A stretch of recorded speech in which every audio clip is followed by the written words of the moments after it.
তৃতীয় অধ্যায় থেকে মোটামুটি রাবিতে শিওর থাকবে 2 থেকে 3টা প্রশ্ন হয়ে গেছে এবং এই তৃতীয় অধ্যায় যে কোনো ভর্তি পরীক্ষার জন্য মোস্ট আটমোস্ট ইম্পর্টেন্ট বেনি আসল বলা এগুলোর যে হেক্সাডেসিমাল কোড আছে এই হেক্সাডেসিমাল কোডগুলো অবশ্যই বাসায় বসে পড়বেন। পঞ্চম অধ্যায় আউট অফ সিলেবাস, বাট এইখান থেকে প্রশ্ন হওয়ার সম্ভাবনা আছে। কারণটা কি শুনবেন?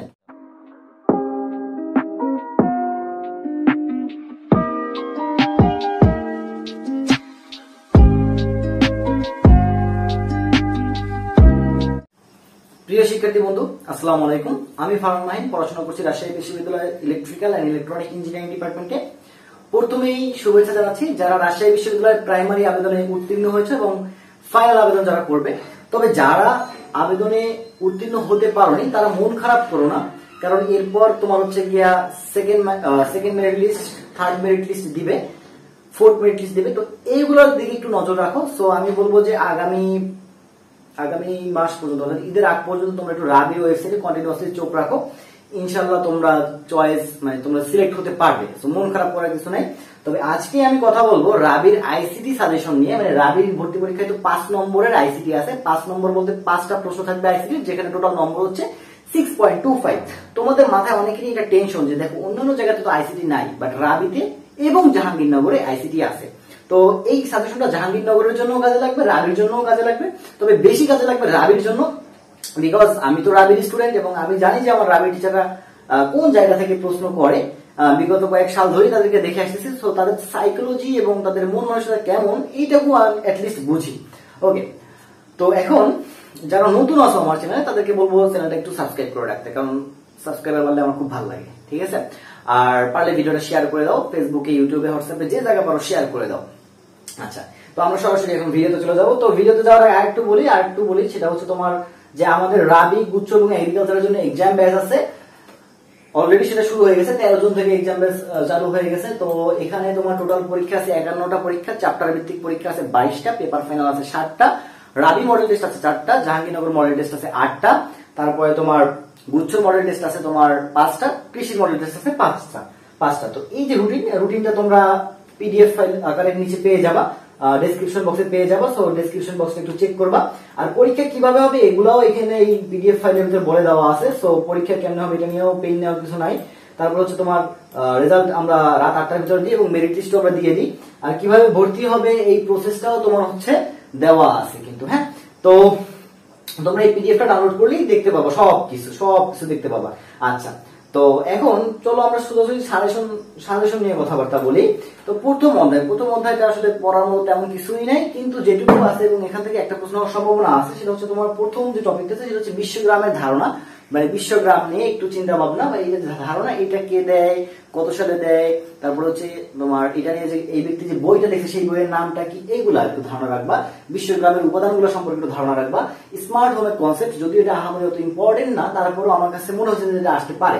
তারপর আর্টিফিশিয়াল ইন্টেলিজেন্স, এআই কিন্তু অনেক বেশি ইম্পর্টেন্ট। আর্টিফিশিয়াল ইন্টেলিজেন্স অনেক বেশি ইম্পর্টেন্ট। তারপরে তোমার ক্রায়োসার্জারি, বায়োমেট্রিক, জেনেটিক ইঞ্জিনিয়ারিং, এগুলো ইম্পর্টেন্ট। তো ক্রায়োসার্জারি এবং বায়োমেট্রিক 100% ইম্পর্টেন্ট। ওকে, তো এই হচ্ছে প্রথম অধ্যায় থেকে জাস্ট এই 6টা টপিক পড়লেই হয়ে যাবে।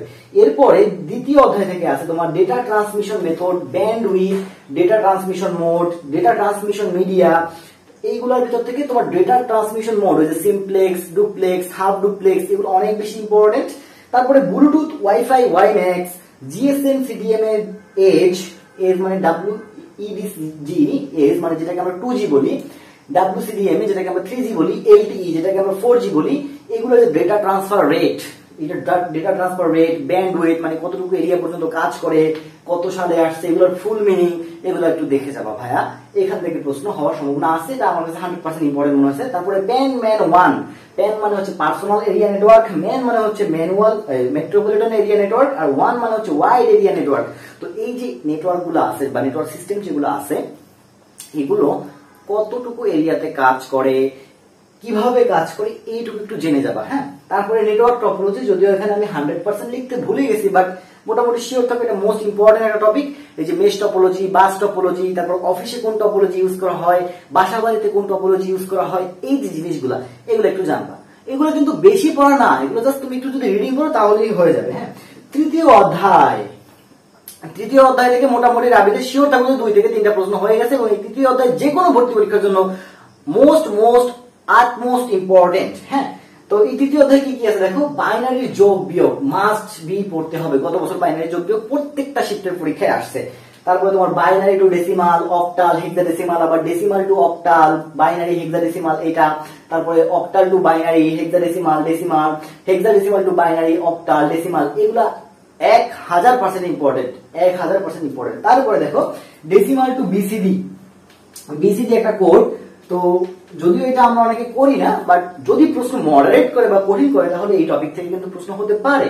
আচ্ছা, তারপরে দেখো তোমার ASCII code, BCD code, EBCDIC code, Unicode, alphanumeric code, এগুলোর ডিটেইলস পড়ে যাবা। ডিটেইলস বলতে জাস্ট এগুলোর বৈশিষ্ট্য বা ধারণাগুলো একটু পড়ে যাবে, না পড়ে কেউ হলে আইসো না।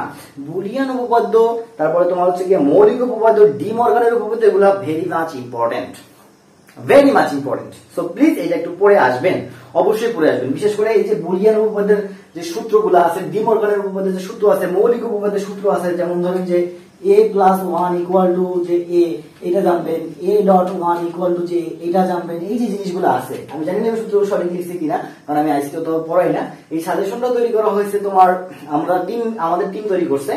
আচ্ছা, তো হতে পারে আমরা এখানে ভুল দিতে পারি। আচ্ছা, যাই হোক, তো দেখেন এরপরে মোস্ট মানে ইম্পর্টেন্ট যেটা হচ্ছে লজিক ফাংশন সরলীকরণ। লজিক ফাংশন সরলীকরণ কি দেখেন, আমি এখানে এই ভিডিওটা আগেও করছিলাম, বাট ভিডিওটা আসলে একটু অন্ধকার আসলে দেখে ভিডিওটা আবার দ্বিতীয়বারের মতো করা লাগতেছে। আপনাদের জন্য যথেষ্ট কষ্ট করি, তো এই ভিডিওতে একটা লাইক দিয়ে দেন। হ্যাঁ, তো খেয়াল করেন এখানে তোমার এখানে v = x y z plus x dash y z plus x y dash, এই যে একটা লজিক একটা ফাংশন দেওয়া থাকবে।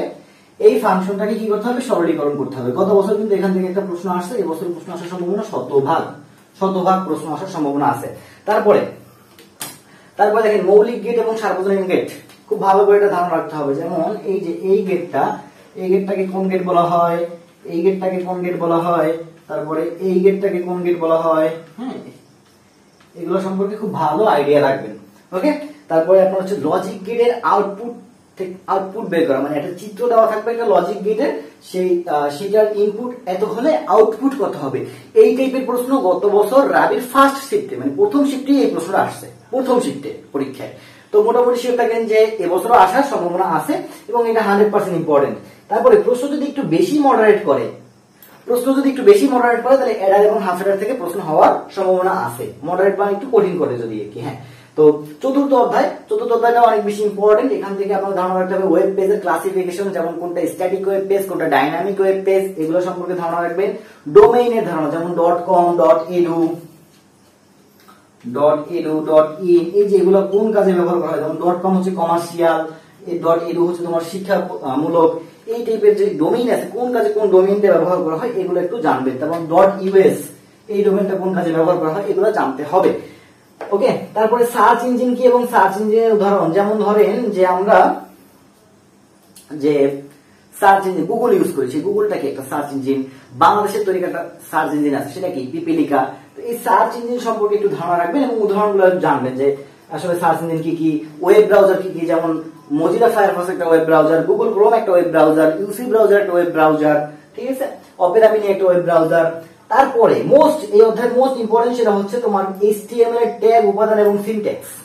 এটা আটমোস্ট ইম্পর্টেন্ট এবং এটা আপনারা বই ছক করা আছে, HTML এর ট্যাগগুলো সবগুলো একটু দেখে আসবেন বা খাতায় এখনই নোট করে রাখেন যে সবগুলো কি কি আছে। তারপরে হাইপার লিঙ্কের ট্যাগ, তারপরে কালার কোড, হেক্সাডেসিমাল কোড। এই কালার কোড জিনিসটা কি এটা একটু হালকা যদি একটু বলি বা বুঝাই তাহলে আপনাদের জন্য আরো সুবিধা হবে। যেমন আমরা একটা ওয়েব পেজ যখন বানাই, একটা ওয়েব পেজ বানানোর সময় ওয়েব পেজের বিভিন্ন কালার দেখি না আমরা, যেমন কোনো ওয়েব পেজের কালার থাকে লাল, কোনো ওয়েব পেজের কালার থাকে কালো। তো এই যে ওয়েব পেজের কালারটা দেওয়া হয়, এই কালারটা কিন্তু ডিপেন্ড করে হেক্সাডেসিমাল কোডের উপরে। হ্যাঁ, প্রত্যেকটা কালারের কি আছে, একটা হেক্সাডেসিমাল কোড আছে।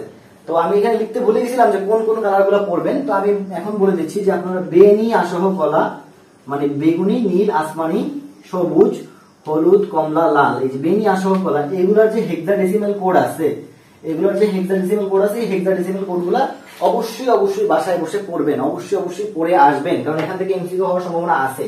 এরপরে ভাই পঞ্চম অধ্যায় আউট অফ সিলেবাস, বাট এইখান থেকে প্রশ্ন হওয়ার সম্ভাবনা আছে।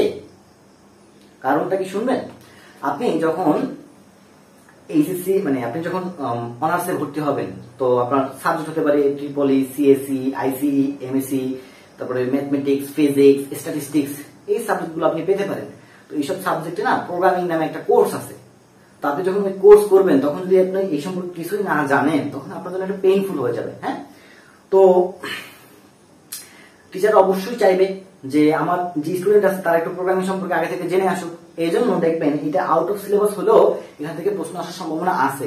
এছাড়া একটা জিনিস খেয়াল করেন, আপনার ঢাবিতে আপনার 2 থেকে 4টা প্রশ্ন, খুব সম্ভবত 4টা প্রশ্ন ছিল আউট মানে ফুল সিলেবাসের প্রশ্ন, মানে সোজা কথায় শর্ট সিলেবাসের বাইরে। মেরিটাইমে শর্ট সিলেবাসের বাইরে প্রশ্ন ছিল, এভিয়েশনে শর্ট সিলেবাসের বাইরে প্রশ্ন ছিল। তাহলে শর্ট সিলেবাসের বাইরে তারা যদি প্রশ্ন করতে পারে তাহলে রাবি কেন ভাই শর্ট সিলেবাসের বাইরে প্রশ্ন করতে পারবে না? রাবি কি মানে ওদের মতো একটু কোয়ালিটিফুল হবে না? অবশ্যই কোয়ালিটিফুল প্রশ্ন করবে। সো 2-1টা প্রশ্ন শর্ট সিলেবাসের বাইরে দেবে, কারণ সব প্রশ্ন যদি ইজি দেয় তাহলে তো সবাই ভালো ভালো নাম্বার পাইলো। তো রাবির উদ্দেশ্য কি? আপনাকে বাদ দাও, আপনাকে টিকানো কিন্তু রাবির উদ্দেশ্য না। আমার কথাটা বুঝেন কিন্তু। সো রাবি একটু হলেও প্রশ্ন 2-1 জায়গায় এমন এমন প্রশ্ন দিবে যেগুলো করতে গিয়ে আপনার মাথার ঘিলু বের হয়ে যাবে। ঠিক আছে? আচ্ছা, তো এইখান থেকে দেখেন পঞ্চম অধ্যায়ে আপনার প্রোগ্রামিং ল্যাঙ্গুয়েজের ধারণা এটা জানতে হবে। তারপরে সি ল্যাঙ্গুয়েজের যে কমান্ড গুলো আছে সেই কমান্ড গুলোর ব্যবহার সম্পর্কে অবশ্যই জানবেন। যেমন ধরেন যে আপনার এই যে মেইন এই ফাংশনটা দ্বারা কি করা হয়, তারপরে হচ্ছে আপনার ইন্টিজার এই ফাংশনটা দ্বারা কি নির্দেশ করে, তারপরে হচ্ছে আপনার আরো অনেক ফাংশন আছে যেগুলো আমার এই মাথায় আসতেছে না। ওই যে প্রিন্টএফ এই ফাংশনটার কাজ কি, স্ক্যানএফ এই ফাংশনটার কাজ কি, তারপর হচ্ছে আপনার অ্যারে কি জিনিস, তারপরে হচ্ছে আপনার আরো অনেক জিনিস আছে। এগুলো একটু হালকা পাতলা ধারণা রাখবেন। এই যে কমান্ডগুলো, এই কমান্ডগুলো বা ফাংশনগুলো, সোজা কথায় ফাংশনগুলো সম্পর্কে একটু হালকা পাতলা ধারণা রাখবেন। তো এই হচ্ছে রাবির আইসিটি সাজেশন। অনেকেই বলতে পারেন যে ভাই আপনি তো পুরো বই দিয়েছেন। না, পুরো বই দিই নাই, আপনি একটু পড়লেই হবে। এখন আবার অনেক পাবলিক কমেন্ট করবে, ভাই কোন বইটা কিনবো? প্লিজ এইসব প্রশ্ন আমাদের জিজ্ঞেস করবেন না, কারণ এইসব বইয়ের নাম বললে অনেকে বলবে ভাই বইয়ের দালালি করে। তো এই জন্য আমি আসলে কোনো বইয়ের নাম বলি না, যেটা ভালো লাগে সেটা কিনবেন, নিজের বই যাচাই করবেন, যাচাই করে কিনবেন। আচ্ছা, তারপরে দেখেন এইখানে আমাদের এই যে রাবি এক্সাম এবং রাবি জাবির গুচ্ছ এবং এগ্রিকালচারের জন্য এক্সাম ব্যাচ আছে। সেই এক্সাম ব্যাচে এখনই ভর্তি হয়ে যান। এক্সাম ব্যাচের কোর্স ফি মাত্র 1020 টাকা। টোটাল 51টা এক্সাম, 51টা এক্সামের জন্য কোর্স ফি 1020 টাকা। যদি কারো আর্থিক প্রবলেম থাকে তার জন্য আমাদের ডিসকাউন্ট আছে। হ্যাঁ, তবে এটার জন্য যোগাযোগ করতে হবে, আমাকে বলতে হবে যে ভাই আমার আর্থিক প্রবলেম আছে। কারণ আমি জানি অনেকেই সেকেন্ড টাইমার আছো যারা আমার ভিডিও দেখো, অনেক ফার্স্ট টাইমার আছে যারা আমার ভিডিও দেখে, অনেক গার্ডিয়ান আছে যারা আমার ভিডিও দেখে।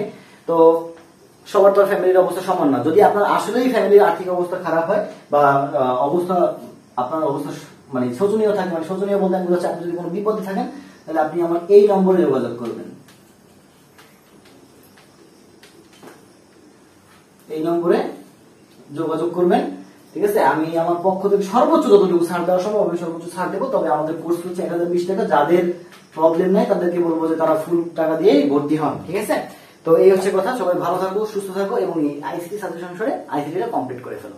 আল্লাহ হাফেজ।